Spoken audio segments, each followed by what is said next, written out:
Morning children, welcome to the online class. How are you children? Children, in our previous class we have discussed regarding the chapter force. In that class we discussed the definition regarding force. What is force children? To push or pull of an object is called force. I want to rub the board, so I want to do the action push and pull by applying force. See children, I want to rub this tick mark. What I want to do? Push it, pull it. So here in this case I have applied a force. So in any of the activity we can apply a force. Simply to say either push or pull children. And we have discussed that force can exist anywhere children. Force can exist anywhere and force can cause the change of any body and shape of any body children.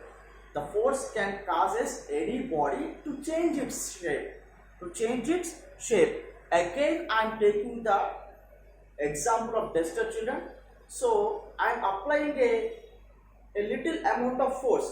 See children, by applying this force, the duster has been changed its shape children. Yes or no? So by applying any force, we can change the object's position or shape. Understand children? If the ball is at rest position, unless we hit with a leg, it continues to be in the form of rest. But when we kick with our leg, it starts to move children. So here the position of the ball has been in the motion, means the effect was caused by my leg. So force can change the shape and position of any object children. So we will discuss right now. Forces are classified as two types. Initially we discussed in the last class only, that is contact force and force at a distance. Contact force and force at a distance. Force at a distance. So children, in the case of contact force, we need physical interaction. We need physical interaction between any two objects. So if I want to write with this chalk piece on the board, just I need a physical interaction between my hand and chalk piece. If there is no physical interaction, how can I write on the board children? Yes or no? I want to rub the board, this letter L. So what I want to do, there should be a physical interaction between the duster and my hand. If there is no physical interaction, I cannot able to rub the letter L. Yes or no children? So contact force is used by every human beings and plants, not plants children, animals. Human beings and animals to perform their daily activities. Next, force at a distance children. So children, in this case, we don't need any physical interaction, but force exists. Force exists, but there is no physical interaction. I said the example. So this is a duster and I am placing this chalk piece for a while. You assume that as a magnetic bar. So if I take any safety pin or iron nail, when I kept on the upper surface of the plate, in what direction I move the magnet, in the same way the safety pin or iron pin also moves. Yes or no? There is no direct physical contact. Okay children, but force exists. Next case is, if I throw this chalk piece, it is falling back onto the ground. What's the reason children? Because force exists there. That is nothing but gravitational force. So all these forces are called as force at distance. Means in the case of contact force, we need physical interaction. Understand children? Simple example. A friend is falling. You want to catch him and you want to drag him up. Yes or no? That is contact force. And you can also do same. If you have any magical powers, abracadabra come up, abracadabra come up, that is nothing but force at a distance. Force results, but there is no direct physical contact. Children, do you understand? Next, contact forces are categorized again into 4 types, children. They are categorized as 4 types.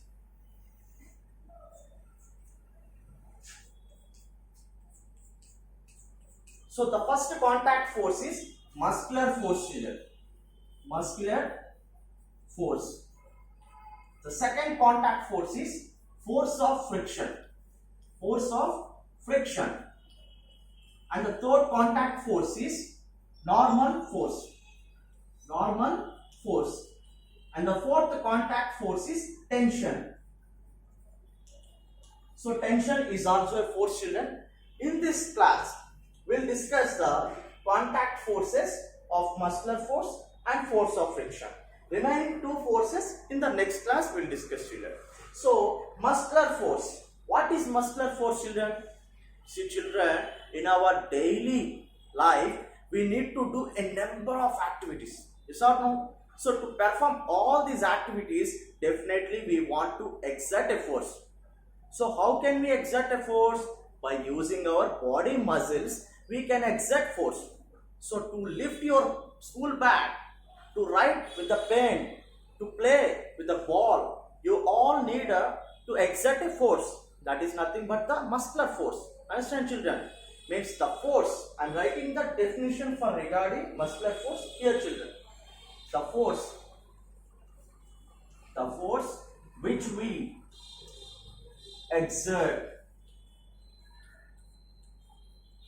we exert by using our body muscles.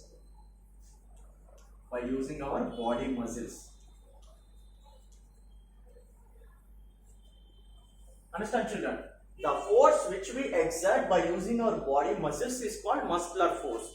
Even to talk, even to smile, even to run, even to jog, even to eat, every activity. Okay, children? That is nothing but contact force only. But we need to exert force by using our body muscles. You know, there are above 635 muscles in our body, children. And they work in pairs. Every muscle works in pairs. How, sir? If one pair activates, the other muscle will be inactivated.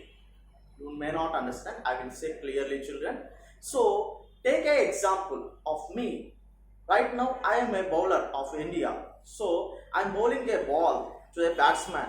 So, here, children, this Class-P.S assume as a ball, children.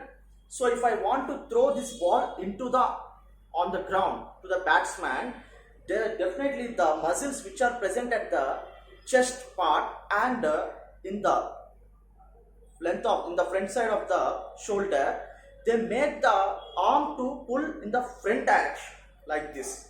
These help the arm to pull in the front direction. At the same time, the muscles which are present at the back side of my shoulder makes the arm to slow down. You know that bowler runs fast and he will throw a ball and he will come to the relaxed position. If the muscles are not there, the hand along with the ball will go. You may assume, children. So, children, one of the muscles are in active position means simply to say they are expanding. When the other muscle is relaxed, we can say relaxed means expands, shortens means contracts. Here in this first position, it expands. In the second position, it contracts. Contracts means shorts, becoming short. So, it makes our arm to slow down the motion of our arm, children. So, children, animals and human beings use this muscular force to do every kind of activity in our day-to-day life, children. Eating, talking, brushing, bathing, all this, children. Understand? So, next we will see force of friction. What is friction, children? Children, if there is no friction, we cannot able to stand on the land. If there is no friction, I cannot write the letter L. Okay, children? If there is no friction between the tires of any vehicle and the road, definitely all the vehicles will skid. Friction should be present, children. Again, frictions are present in 2 kinds, children. We'll see that.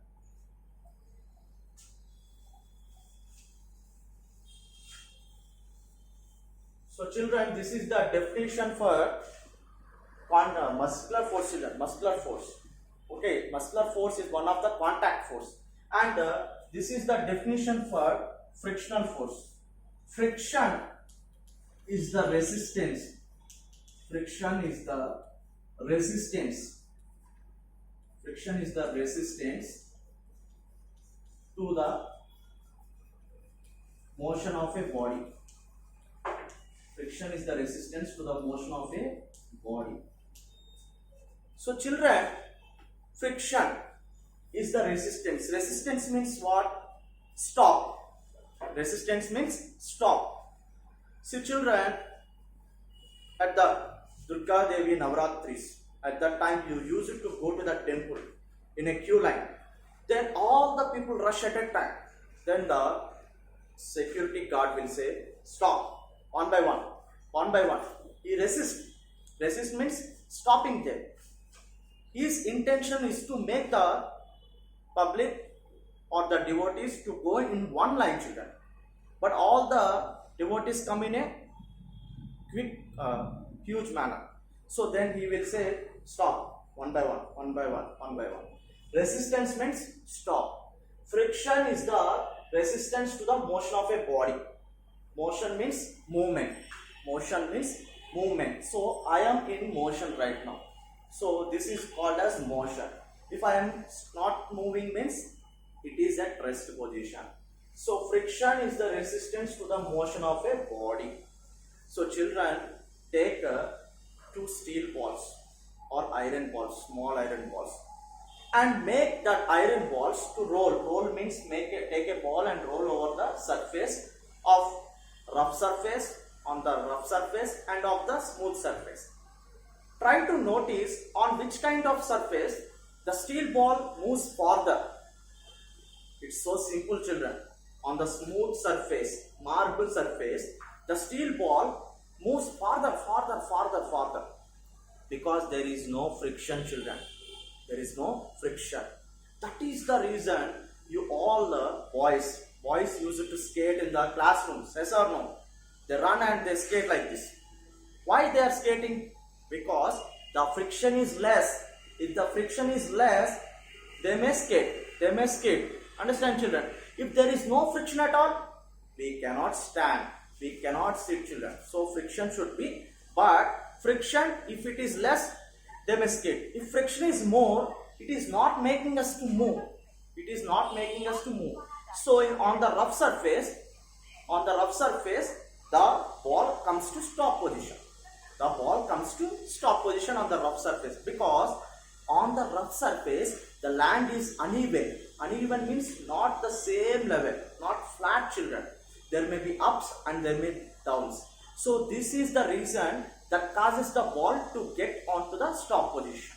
On the smooth floor, means marble floor, there is no ups and downs. The floor is smooth and the ball continues to move, children.